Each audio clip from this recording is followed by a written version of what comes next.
Hello and welcome everyone. This is our first workshop series on cross-cultural work to support international students looking to find roles in CPT and OPT after graduation. My name is Kathleen Rascone and I'm the Academic Services Director in HCDE. And we have three wonderful industry professionals here with us today to talk about their work and the process of transitioning to work after graduation. First, we have Ethel Zhu and we have Xuan Song, who are both 2020 grads, right? 2021? 2021 grads. Lived through the pandemic as a graduate student and also made it to the other side of working in industry. And Ziyan, I forgot which year you graduated. 2020. 2020. Okay, so very close too. So they're all here to talk about what they're doing, how they transition to the work that they do. And so I'm going to pass it off to Ziyan. Thank you so much for the introduction, Kathleen. And I want to thank Melissa and Kathleen for inviting me to this workshop. So and I really appreciate meeting the students from HCDE and, Happy New Year to everyone. So my name is Ziyan Bai. I received my master's and Ph.D. from the University of Washington in 2020 in the field of higher education policy and leadership. So I'm here today because I am the Student Programs Project Manager with Circle. If you have not heard of us, we are the Center for International Relations and Cultural Leadership Exchange. It's a unit under Student Life here at the University of Washington, and we support the holistic success of international students, undergraduate and graduate. And also there are three pillars that guide our work: is support, engagement, and advocacy. Without further ado, so I am going to give an opening introduction of one key aspect of the whole job, process is about interview. And I'm going to share my screen here really quick. Let's see. Can everyone see it okay? Okay, perfect. Thank you so much. So, first I want to throw out these big questions to you, like, are you ready to launch your career? I know that the majority of you didn't turn on your camera, so I can already see your facial expression. But don't worry, we'll get there. And since we have Ethel and Xuan here, and we know that someday we'll get there. I want to ask you this question is because I wonder if you have thought about any of the steps that you would like to take in order to launch your career. Today, and we know that it's going to be a process. So today we're not going to be talking about everything in it, but we'll usually start, everything with career exploration, right? I know that we're in the HCDE program, but I do not assume that all of you are going to want to become a UX researcher. Maybe majority of you do, but I like to keep the options open. And of course, you start from career exploration, you have your job application process and multiple rounds of interviews, of course, depending on the company and the particular roles you applied for. And then you have your offer negotiation process, and then finally accept it, do the paperwork, and start your career. It's a very exciting process. But today, as I mentioned, that we will be focusing on the interviews. So this is, we're assuming that you have already done what's on the screen. You've already searched for jobs, or internships if you would like to apply for. And then you refine your resume, cover letter, your portfolio. And I know that not every one of you has one ready yet, but it's also a process. And then you have created your LinkedIn profile. You've also added your resume or created a profile on job sites. And there are a lot of job application websites out there. And you've also applied for jobs through these websites or different portals or even through email applications. You've done all these, okay? So you're ready to go.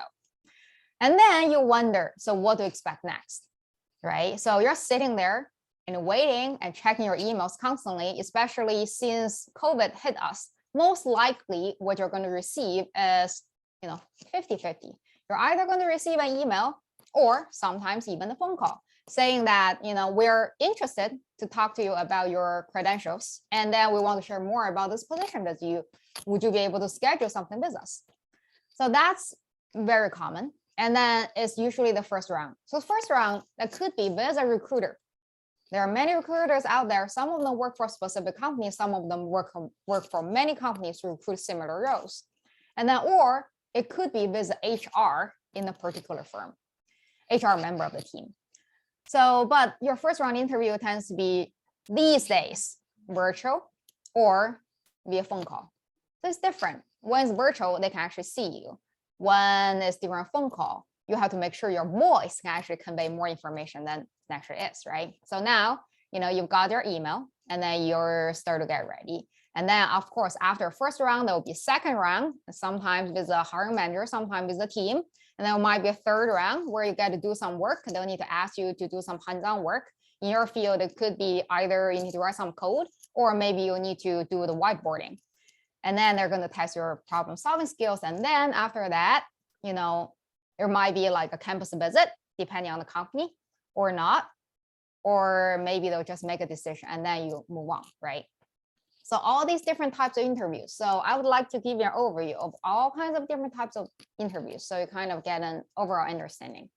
So there are traditional interviews are just, hypothetical questions. They would just ask you like, say, how do you know about the company? And then, what's your interest? And then some questions typical interviewers would ask. And then I want to emphasize that usually when you're doing your first round interview, either with the recruiter or with like the HR member of a company. So what tends to happen, they'll ask you some really basic questions like a checklist. They want to make sure that it's a screening process, right? They want to make sure that you can be moved on to the next step to actually have some, to have a content interview per se with either the team or the hiring manager or maybe just a staff on it. It's hard to say. Different companies, there are so many different ways of doing this. And so behavioral interview, a lot of you might be familiar with this already. It tends to be questions that starts with, tell me about the time when. Typically, if they ask you, tell me about the time when you solved a problem, that's not very difficult a question to ask because, when you do UX research, right, a lot of times you're trying to solve a problem either for a client or company or product or something, right? So that's not so difficult. What are some of the more tricky or challenging questions could be, tell me about the time when you made a mistake. Or tell me about the time when you had an interpersonal conflict with a colleague. So when questions like these are posed, you know that they want you to know how you handle the situation. And then these kind of questions, you need to flip around and then actually address it in a very positive manner. So I'll give you a framework in the next slide. So there are also case interviews. So case interviews are more common among consulting firms where they give either, it could be in an individual or group setting. They'll give you a case and you review it and you give a creative solution, or the team work together with different roles, or it could be observing team working dynamic and then figure out what's happening. So technical interviews are, I would say, more popular around the field of UX research, where, I mentioned some of that before, so I'm not going to repeat myself here. And also some of our alum, they're going to share more too. And then I guess one last thing I want to mention, throughout all rounds of interviews, I know that, when you're in school, a lot of times what you focus on is your hard skills, right? How to do research, and then, what are the different methods and how to talk about research, how to write about it, how to present about it. These are hard skills, but you also need to think about some other skills, and then you also need to think about how flexible are you with different kind of, for example, methods or skills. How can you leverage your experience to respond to a wide range of research questions? You need to put a lot of things into context. Let's see.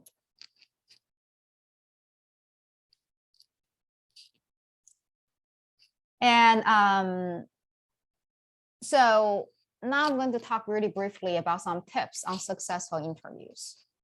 So first, you need to make sure that you're treating the interview as a mutual selection process, for lack of better words. It's not only for the interviewers to select, to see if you're a potential candidate, for the company or for the team for anything. It's also for you to assess whether or not this team or this company is a good fit for you.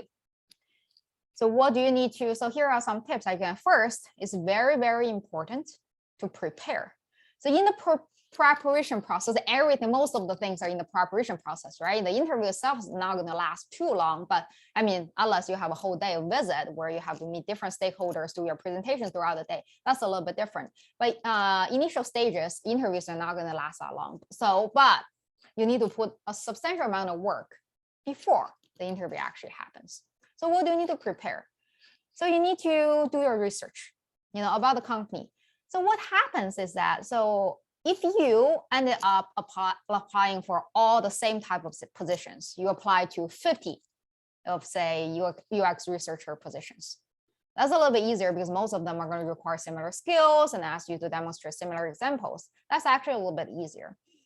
However, when you apply to different kind of roles, maybe you're also interested in being a product manager or project manager, and then you're also interested in being a researcher, or maybe some of the UX research are more quality focused, some are more quantity focused. So you have applied for a range of jobs. It would be very helpful to actually, depending on your preference of tools, to have a tool to actually manage all the jobs that you applied for. And then what are the skills, they required, and then what are the documents they actually submitted to them. Most likely, resume and a tailored, cover letter and your portfolio link, or probably your website. And then, so also before your interview, it's really important for you to re-examine the job description. One thing to remember is sometimes once they start the interview, a lot of job posts might be gone. So it's important to actually save a copy of it, either, export it as a PDF or something, save a copy of it when you apply for a particular position, stay organized. And then, so you can always review it very carefully, and then word by word. Some people, they recommend, throw everything into a word cloud generator. So you can see repetitive, word patterns. I don't really have a personal preference on that, but I would say that read it very carefully, at least 3 times, very important, and use that to guide your interview preparation, because you're going to use this method called STAR. A lot of you might be very familiar with this conceptual. It's a framework for to phrase your responses to interview questions. So STAR refers to situation, task, action, and results. I also added impact in there, because nowadays a lot of companies, they want you to use your research products to demonstrate what impact you have made for either the team or the company or something.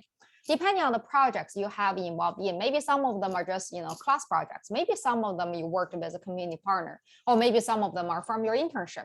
It depends, but impact is something you need to think about. For example, like what you would describe in what kind of a situation that you started this project. Maybe it's because it's, driven by your personal experience, or maybe it's just a class assignment, but you were very creative in designing a research question to start this project. And then what are some of the tasks that were required for this project to be completed?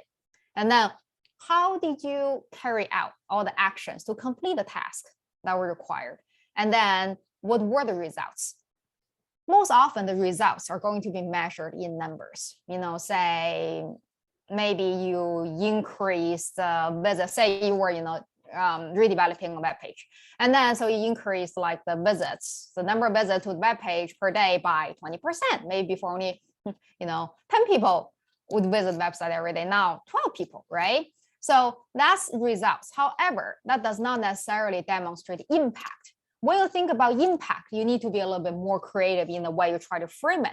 I'm just going to throw an idea out there. And then if it does not apply to what you're thinking about, I apologize for that. So for example, if you're designing, redesigning a web page for a particular underserved population in a community that's pretty isolated, and they don't even have that many people in total. So by increasing 2, visits per day, you actually, maybe have reached, I don't know, like 25% more population than anyone before you had accomplished.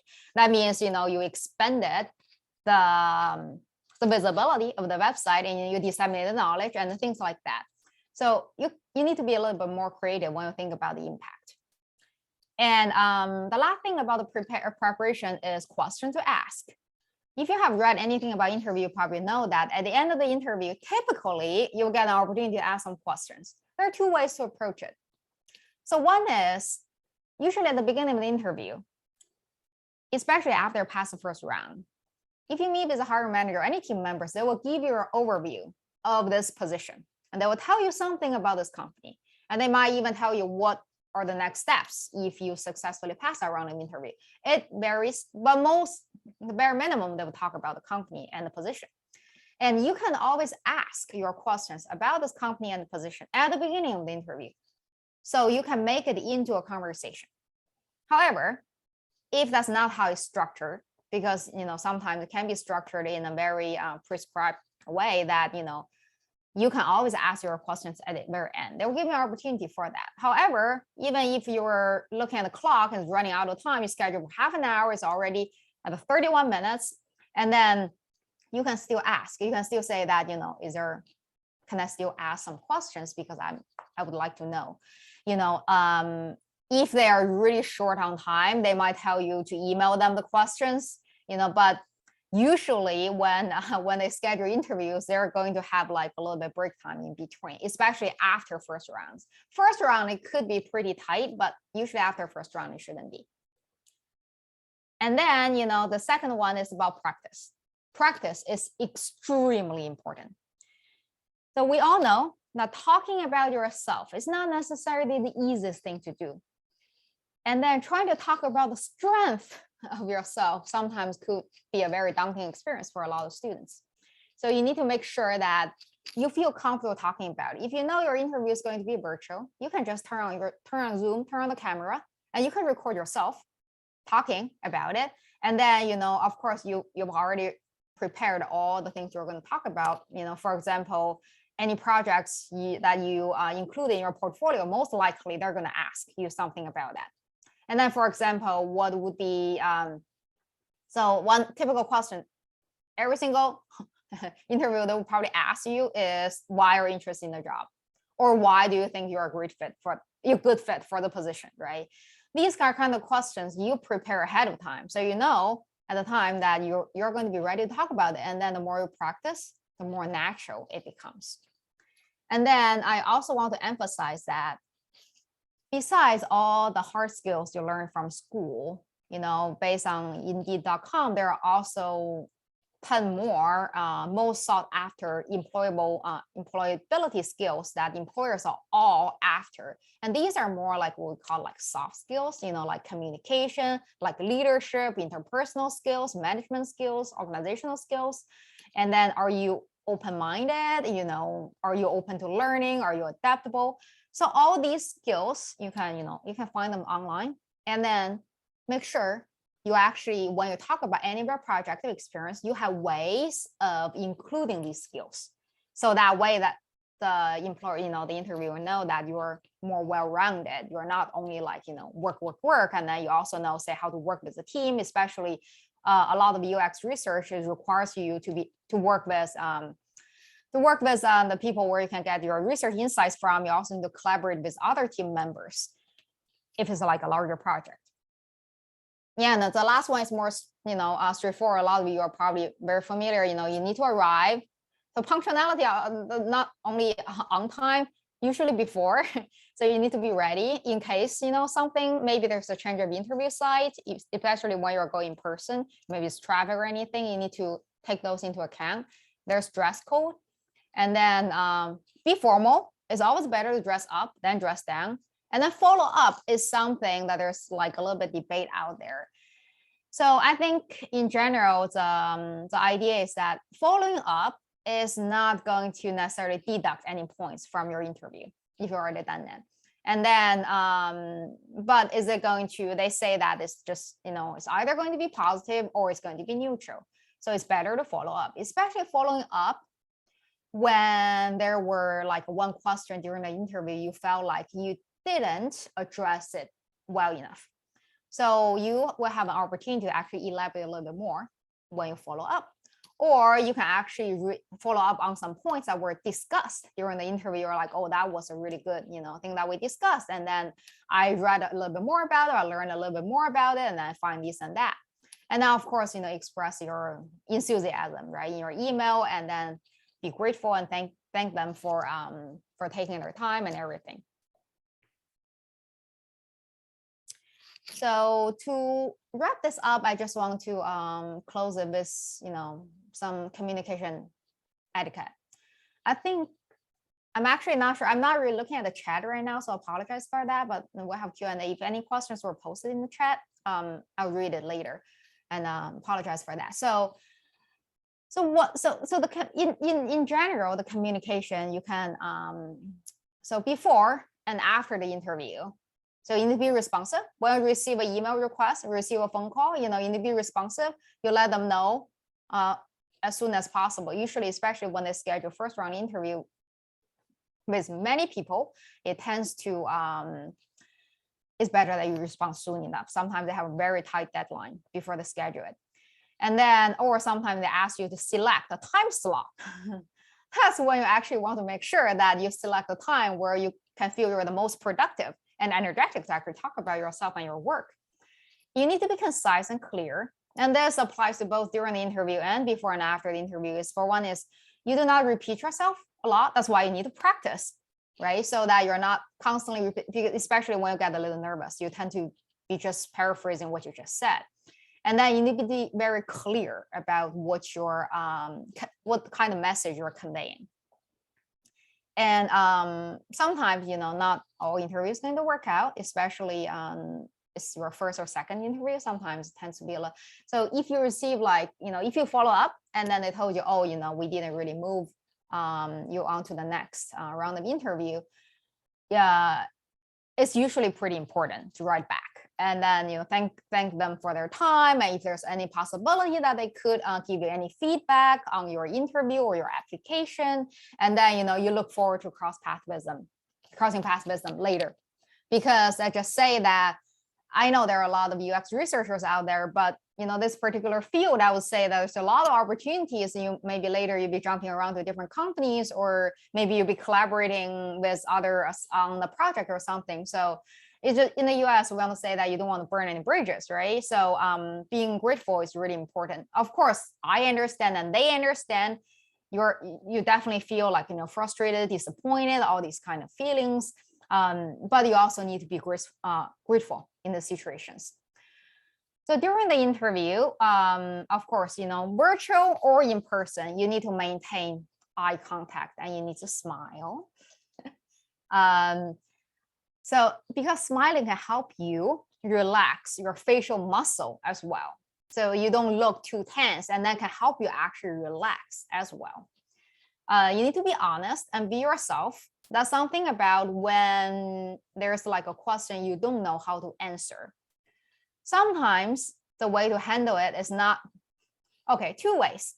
If you can just improvise and, say something that's related to what they asked you, and then but not 100%, or you can put it in a hypothetical kind of a scenario. You can be like, I haven't had this experience, but if I were in the situation, this would be how I would go about it, right? So that would work, but you need to make sure that you're being honest, because if you have more interviews later, you don't want to come back and be like you made something up, because these are about your experience and your background, your skills. And then you need to be confident and positive. Confident, we know that, because we've done the work, we know the company, we know ourselves, and then, you're confident. So that means that you have confidence in yourself and your work and the company. Be positive is particularly important. One thing I want to mention is that do not, so sometimes when you talk about your past experience, right, it's very, you kind of relate to your past colleagues, your past supervisor, your past team members, anyone. Do not say negative things about your past professional experience. Do not say anything about, for example, your boss was just, was just not, maybe they were just not considerate or feelings or anything. So how how it's usually portrayed in a professional setting is that, the person we're interviewing is going to be like, okay, this is what you're saying about your past, experience. How are you going to look at us if you move on in the future, right? And then you can always, any kind of negative experience you had in the past, you can always phrase it as a learning opportunity. So you had an experience, you learned from it, you grew, and you became better. So that's how you stay positive. It's not like no one had any negative experience, right? I mean, we all know no jobs is a perfect job. So last, I also mentioned earlier is, be concise and clear. There's one thing you might notice. I didn't mention specifically about what are some of the typical interview questions that interviewers tend to ask if you're interested, say, in doing UX research. There are so many of them out there. And then, as I mentioned, Indeed.com or Glassdoor or, the University of Washington has a lot of resources. So there are a lot of questions. You can just, pick them up. And I have some links. If you want them, I can send them to you. But I trust that we're all researchers. So you'll be able to find those questions and then prepare them. But but the next slide, I'll ask our alum to share their interview experience as well. But before that, let me share some final resources. So the current internship, I know that our HCDE program has amazing professional development and alumni resources that I see all the events there. They're just amazing. So you are very lucky to be in this program. But also at the University of Washington Korean Internship Center, they offer, they're not awful, they're great. They offer a lot of resources such as LinkedIn Learning, where you can go and then, there are a lot of like workshops or like talks on it. You can just use your UW-Net ID to log in. And then they also offer, the Korean Internship Center also offer mock interviews where you can schedule on Handshake. So Handshake is another program that the University of Washington uses to help students look for internships and job opportunities. So definitely create a profile and then, put your information up there, and recruiters also reach out from that site as well. And then we also have Speaking Center at the University of Washington that help you practice presentation or job talk. Like Circle, we offer a couple of professional development workshops throughout each quarter. There's also core programs in the graduate school where they do workshops periodically throughout the year for graduate students as well. Those are some resources. So let's see. If it's okay with Ethel and Xuan, let's see if there are any questions. Yeah, any questions are welcome, and we'll help as much as we can.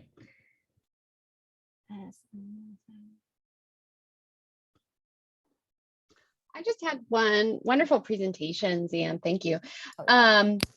Earlier in the talk, before we went to the STAR method, you said something about providing context. And I'm curious, are there any tips when you're interviewing with a company where you just may not be as familiar with the lingo or the culture?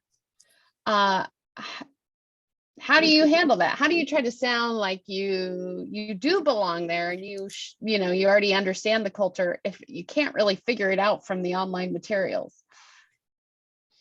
So thank you for the question. That's the thing, right? I was mainly focusing on interviews. But usually by the time you got to the interviews, we assume that you say, oh, done your homework on networking. That's one thing. I haven't gone through all the comments yet, but one thing to learn about a company more in depth is through informational interviews. So informational interview is a networking technique that you can, for example, we have, I'm not going to volunteer Ethel and Xuan here. For example, today you meet Ethel and Xuan here.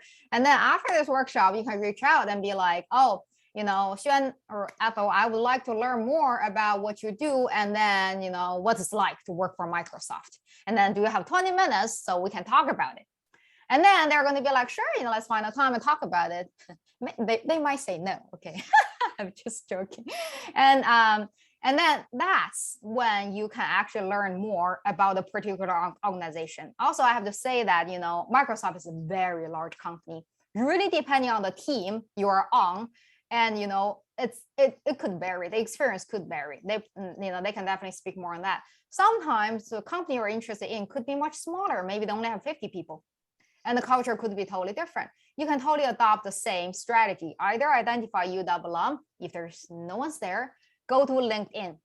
So go to LinkedIn, go to that company's profile page. Usually on the profile page, you will have on the navigation, you'll be able to see alumni, or not alumni,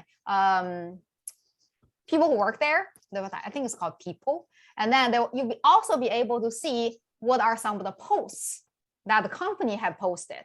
So you'll be able to know that, oh, these are some of the priorities and that, the company is recently focused on, and you can see what are the people who work there, what kind of information they share, because LinkedIn is a professional network. So the things they usually share are typically related to what they do or what the company is interested in. So you can learn a little bit more from there, or you can just cold email people or reach out on LinkedIn and say that, I'm a graduate student, like from the HCDE program, and I'm interested in learning more about your position at this company, especially, but these are all done before you actually submit your application material, right? Because when you're writing your cover letter, you also want to allude to some of the things like what are some of the popular words that people are using at that particular company, right? But sometimes just by reading the job description, you can sort of figure that out too. And also there are big words out there these days. Everyone's kind of using it, so like, for example, if you use the word problem solving, it's never going to hurt. Everyone needs someone who's able to have the problem solving skills, or, innovation or creativity, all these words, and then flexibility, and then all these, it's just not going to hurt. But Ethel and Xuan, feel free to add more. Yeah, so just add on the question that we have here, like how would you know their cultural or their collaboration process before you actually join the team? I think this is a very hard question because we all have the similar kind of challenge on how to learn about the stuff before you actually join it. I think some of the suggestion I have is first you can kind of reach out or look at some of the managers or the team members, like their LinkedIn, or you can talk to your recruiters, just kind of gathering a lot of information from the team on what they're looking for, as well as what kind of challenge this team has been encountered, or what kind of plan they're working towards. Kind of try to gather as much information as you can to do some of your own research.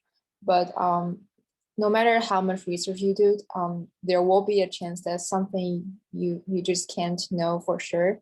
So I think in that case, I think the most practical way is focus on your own projects. So obviously you will know like this team is going to work in the 2B project in general, or 2C project in general. So you can tailor towards some of your projects that kind of tie to their works, but kind of try to focus on yourself and be able to communicate why you are the unique person to this team and how you can contribute to the teams or to the overall structure. Kind of communicate to the manager like why is you instead of other candidates. So I think that's probably the most important part that you should be focused on during the interview process, to show your strength and show to the manager like why it's me, it's not other people. So that's kind of my personal suggestion. Yeah, I feel like a lot of things that Shin and Ziyan mentioned already. So I just want to tell everybody that sometimes you also can see it from a different way, that you are trying to find a job, but at the same time, you're also trying to find a match for you. So knowing what you like, what kind of team you like to work with, how many people you like to work with at the same time, like knowing what you want, sometimes easier to bring that into the conversation during information interview, or like your last conversation during the loop interview with the manager or manager's manager. Is easier to kind of communicate that. And even if it's something that they don't have, they will love to see some new perspective. That's why they're hiring new people to bring new blood in. And so knowing what you like, being able to communicate that is also really important, and knowing your value, of course, what you bring in and all that. So yeah, just know that is your match as well. You're trying to find a job they're going to do for, 40 hours a week. So you better hopefully like it. Yeah, so I also see another question in the chat about like sponsorship and CPT. How and when? I think this should be something intentionally, as an international student, it should be something that way beforehand, way before you get into interview process, way before you invest your time and then invest their time as well, right? So making sure the company you interact with, the recruiter you're talking to, know that you're an international student and these are the needs you have. We need CPT, we need OPT, we need sponsorship in the future. Kind of evaluate that situation, see what they say. Sometimes if people cannot sponsor you H-1B, might be helpful to get your foot in the door as OPT to work for a year. And then as a STEM student in a HCDE, you have OPT for 3 years, right? So sometimes even just that 1 year without H-1B is not that bad. During that 1 year, you go again and search for a job because now you have that experience with the company now officially on the resume, right? On top of your other experiences as well. So kind of evaluate that. Shin is right. So make sure you know that way beforehand, way before you go into interview loop, hopefully. Yeah, thank you. Thank you both. I think I totally agree. I think usually if your first round is with a recruiter, that's one of their standard questions to ask. Are you authorized to work in the United States, right? So your OPT, of course, if the company is on E-Verify, that's another thing you get to check. Some companies, if you're not on E-Verify, they cannot offer you the 2-year extension after the OPT. So, let's just say that it's not the most desirable situation, but as international students, sometimes we do have to do a lot more homework than students who do not need visa sponsorship per se.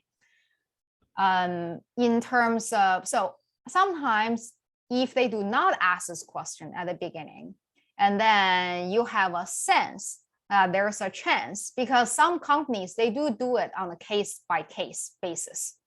So it's not they're going to sponsor everyone, but there's a chance they will do it. They do it for some people, not the others. So if that's something you're looking for, and then you feel that, this company has a chance, and then or through talking about your experience, you've already shown them that you are, an international student somehow, you can wait until a little bit later and then discuss that. For one is that you already have practice. Also, in the world of interviewing and looking for jobs, we do not guarantee that you're going to be hired the first job you interview for, right? We all know that probably, I don't know about the experience of Xuan and Athal, like how many companies you interviewed with before you landed in this one, or before you decided to take this offer. How many, roughly? So me personally, that's a good question. So I honestly, I don't quite remember how many, but I think I got a lot of connection the campus recruiting, the HCDE campus recruiting, and I have like a couple of interviews. Like I don't have a lot of like interview, to be honest, like when I land to this one, because I was working as a UX designer even before I joined HCDE. But I heard a lot of from my classmates, they have been interviewed probably like, I don't know, 40 or 50, but they have like hundreds of applications before they land to their current job. So thank you. Yeah, it's also a tough question. I guess like everybody's journey is a little bit different. Yeah. So I was more like my internship got into a full-time position. And then later on, when people learn more about what you do, they will come out and reach out and want you to work for them. So I kind of got into my current, right now, the work I'm doing right now is kind of going through that way. But I would say maybe there were more interviews during the internship seeking process. But yeah, I think it depends on everybody's preference. I think back then I already have I have an idea of like what product area I would like to work in. I like to work in enterprise. So I already kind of narrowed down that scope, searching scope. So the company that I apply for is already a little bit more selective in that way. I know what I want. And so there's not that many interview per se. And then once, you know, at least you know that the one that come reach out to you is the one that you want as well. So kind of on that matching basis, I kind of go for that. But yeah, I've heard other people also have like sent out 70 resumes, 70 applications, and eventually they still get into really good companies, like really big ones as well.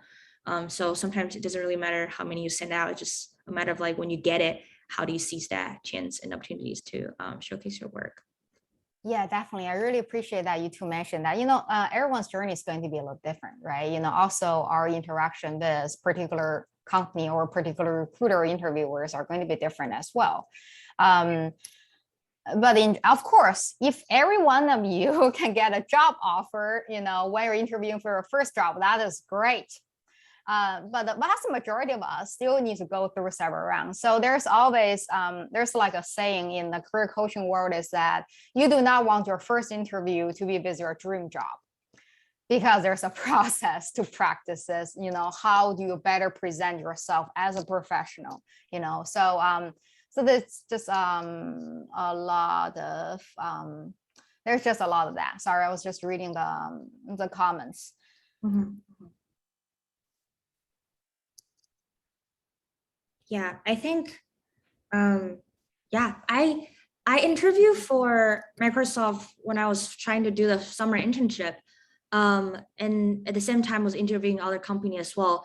But I really want, I mean, it's one of the company that I want to get into, and I actually didn't get the internship, but then the full time, it's kind of like that table shift. And then when people learn more about your work, and then they'll come along and try to let you know about their opportunity. And then I got in. So it's like, it doesn't really, shouldn't, I hope like people's feelings don't hurt too much when you feel like, oh my God, I don't get it now. And that is never, it's just like, you know, at different stage, you'll get different things. And as long as you're intentional and you're practicing and you're doing your thing, you'll be fine.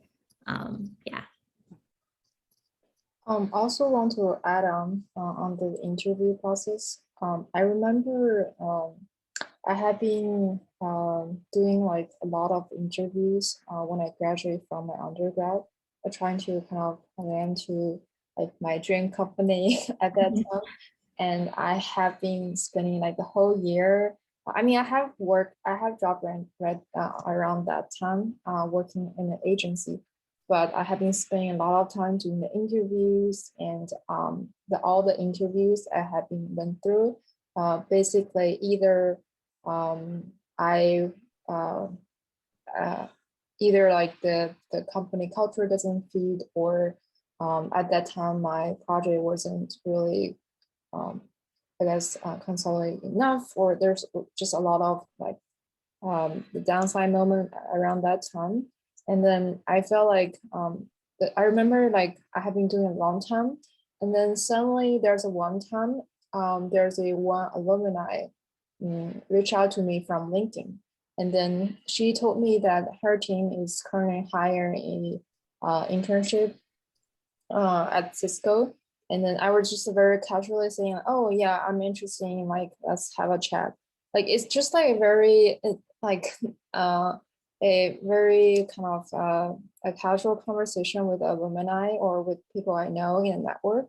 And then I happen to know like their team is hiring. And through this kind of the mutual connection, I got a chance to talk to that teams. So I found a lot of time that when I found a job is actually through like either the LinkedIn connection or HCDE network or people I know. That's kind of my personal like impression. Like all the job I applied personally online was not land that successful. I know some people does, but just in my case, it wasn't. So just something to share. Maybe you can try to start with your own networks or with all alumni or people you know, and or join all these HCD network events as a starting point. Yes.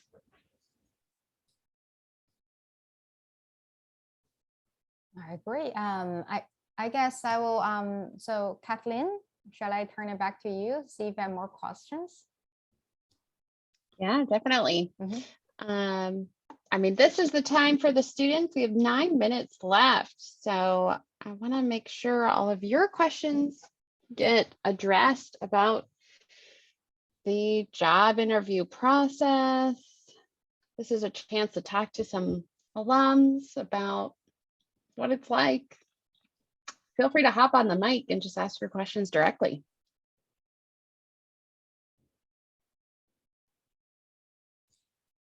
Is this like a mix of everyone either of first year or second year or only second year? It was Student. advertised to everybody, Okay. so it is a mix. I just want to say, if you're first year, hustle, just hustle, please. Like, don't just only rely on your class project to give you all the portfolio piece. I will hustle on the side, and most of the, it's like practice, right? So just keep on practicing, and you got to sharpen that skills. And if you're a second year, yeah, network, it's probably really important. People that you work with right now, you work with in the past. Sometimes our weak ties are actually really strong when it comes to, recommending job and, even just asking questions in general. You don't have to get something out of this person just by talking to them, right? There's something you can learn from everybody. So yeah, just be a little bit more active, try to get out there and talk to people. Yeah. Yes, hustle.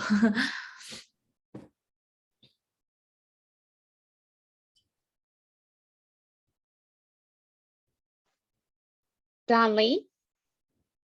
Oh, yes. Hello. I have a personal question that I thought that maybe others could empathize with, is that for a lot of my projects, they were long-term projects. So I was in the maybe like the ideation and like the design phase, but I didn't stay long enough to see like how it impacted. And after I left, because of like NDAs and like privacy, they said they couldn't provide me with like the results.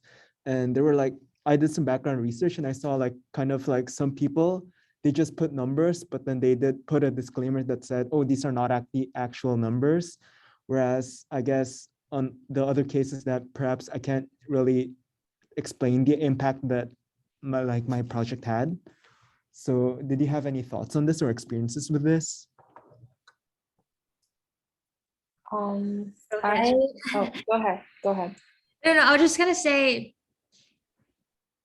yes, NDA, and obey it, of course. And you can, on your website that's open for public, you can always say something like, this is NDA protected, contact me at this address for more information. When you reach out to recruiters or when you're talking through like an interview process, also you can always, kind of showcase a little bit of your work that's, you're allowed to show. And then more of the content could be on the website. You could put a button there and say that's protected work, password protected, and things like that. So usually, as long as like more protected, when you talk to a recruiter, it's more like a private conversation, then you can show a little bit. And if you don't have that number, like we talked a little bit about in the chat as well, is that you just use other verbs to kind of showcase that work. So it could be like increase, improve, elevate, things like that. You don't have to show number when you don't have it, and you can always explain why you can't have it. People will understand. Shin, yeah. Yeah, I agree with that. And just add on some of the other tips. I think I also have a lot of similar project as what you just described, where you probably work on certain part of the project and you didn't see a launch result. So in that case, I think first you have to communicate with your previous employer. See, like, I want to show this one to my interview process. What kind of stuff I can show? Can I talk about the process? And if so, are those okay to talk about? Because I have seen a lot of designer where they don't talk a lot of detailed feature, like I did this experience and here's what like this experience. They don't talk about like the feature or experience. What they're talking about is the process on how you kind of scope the projects, what kind of pivot you make, and how you land to like which direction because you did XYZ. Like they talk a lot about how you make a pivot and decision, and also what kind of new approach and new process you brought it up to a table, instead of talking about like I create feature one and here's feature one. Like so there's actually a lot of different approach that you can take. That's kind of some of the suggestions I have. I know it's always tough to share some NDA work, but you can always talk about the process you have made, some of the new things you brought up to the teams. Definitely check with your employer, make sure you don't share a lot of like NDA information. But as long as you don't show like very detailed confidential information, I think it's okay to show some of the progress and stuff that you have made. Yeah, I definitely echo, just ask, have that conversation with your supervisor. Then you don't have stress. Oh, can you hear me now? Oh, Kath, I think we lost you a bit. I know. My Zoom now is telling me it quit unexpectedly. Can you hear me now?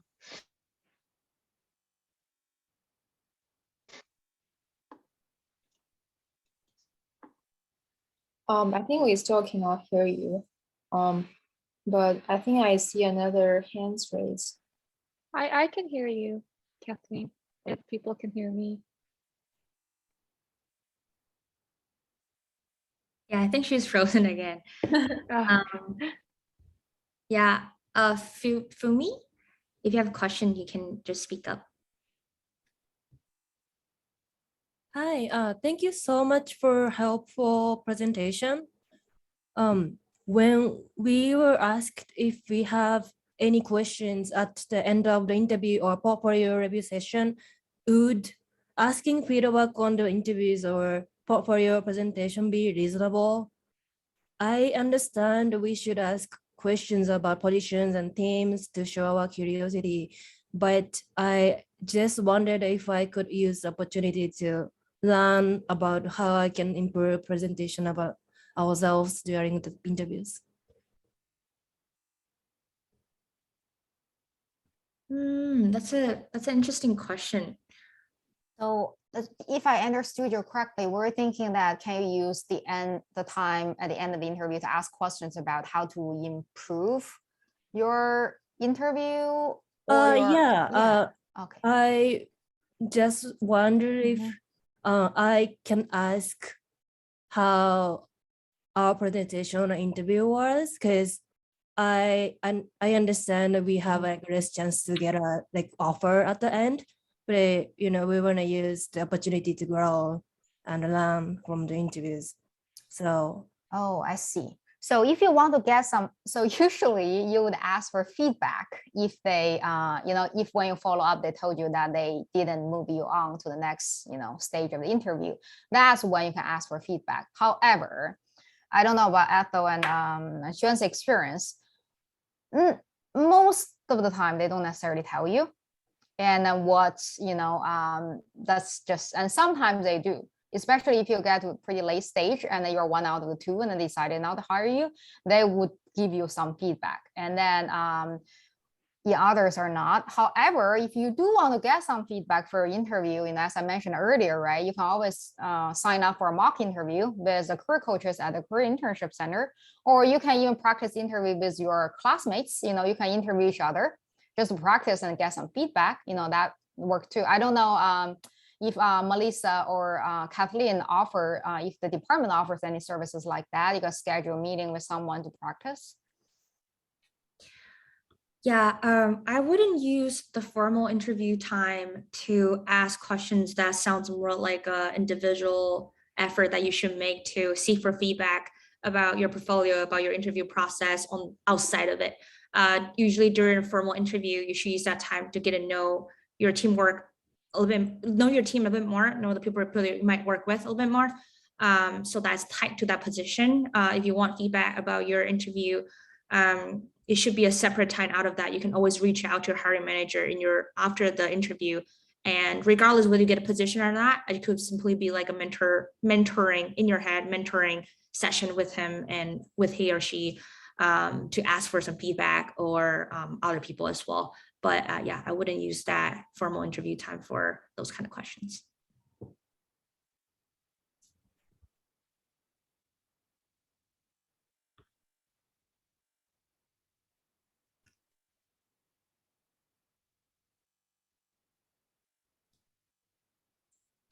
I think we have I answer one question we have in the chat. Was it the one about when you're only when collaborating with a team on a project? Yeah, I think this is actually very common. Yeah, that's definitely. I'll just add a little bit, and you two can totally So when you are a part of a team, right? Usually, we always have distributions. We have different assignment of work, right? You tend to focus on the part you worked on, not like everyone worked on. So basically, the line is going to be without you, the project couldn't have been accomplished. Sort of like that kind of. So what's your unique contribution, right? So you frame it. It could be that you just involved in a small, if you're only involved in a very small part of the project, that's probably not a good example to actually bring up during interview. You want to actually pick the group project where, I think Xuan also types on that, where you took a lead in a project. Yeah, I think that's a good suggestion. I also want to add on my other comments. Yeah. You can communicate what specific feature or flow you're focused on. So kind of communicate that clearly to the manager or the interviewer. So you can talk about what you have in contribute. So everyone understand in the class projects is everyone's efforts kind of merge a little bit, but there will be something that you're taking lead on.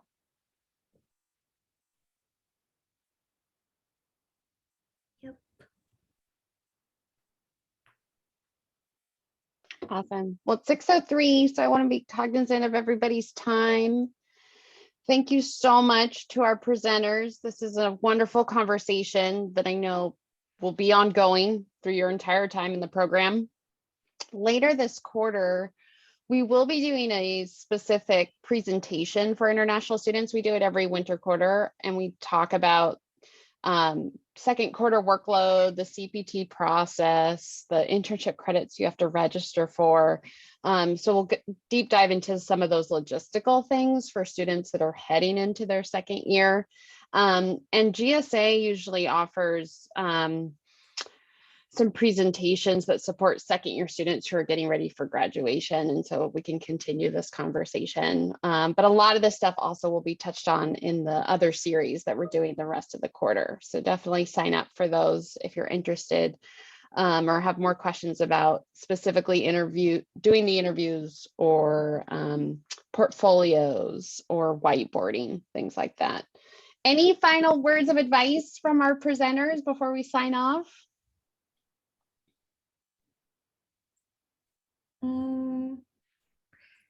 If you feel like all of the project you have right now are only class project and you don't feel strong enough about it, try either extend that project on your own time to make it more high fidelity and more complete process. Sometimes I know the time is not that long enough, or just about the hustling part of it. If you have time and energy, make sure to reach out. And our school have Commotion, right? I think a lot of you guys might know about Commotion. There's some startup teams there.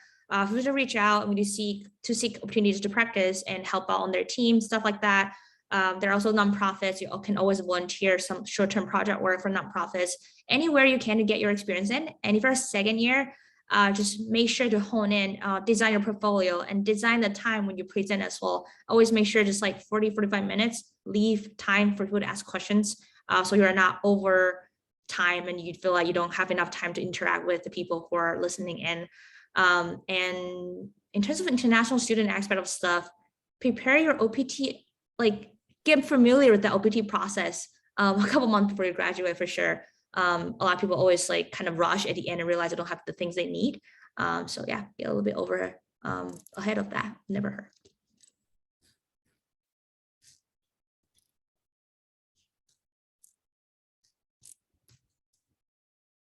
Okay, I can just add a few words. I was waiting for Xuan to go. I mean, you know, all of you, you know, as an international student in the United States is already pretty good. You're all great students. You're all going to find a career you want. You know, sometimes, you know, it does take a little longer. And sometimes there's, you know, frustration, and sometimes it can be more logistical challenging because of the visa process. But we will all get there. And then, you know, any rejection or any frustration you experience is not about you. You need to remember that it's just you have not found the right fit. So keep working hard on that, and then you'll get there. Thank you. Yeah, thank you for joining this section. I think initially when me and Ethel was in HCDE, we were actually also scheduled the similar workshop before, talking about culture and all the stuff. So it's great to see that this is continuing in this year as well. So feel free to kind of reach out to us from LinkedIn, or if you have any specific question for the interview, or if you want to do even like a mock-up interview or any question, happy to answer. So yeah, so just feel free to reach out from me for anything else. Hope I can help you with some interview process. Awesome. Thank you. Virtual round of applause for our amazing panelists today. I can't emphasize enough, the STAR method is amazing. I'm so glad Ziyan went into that. Cool. Well, have a good evening. I'm sure some of you may have class. I hope you signed off to attend class if you needed to. But follow up if you have questions. Also let Melissa and I know if you have feedback about these sessions. Definitely want to know what it is you want to hear, what support you need for the job search. So that's why we're here, is to help connect the school to the industry and to make sure you are successful in your program. So thanks so much. Have a good week and stay safe and healthy, everyone. Bye. Bye. Bye. Thank you.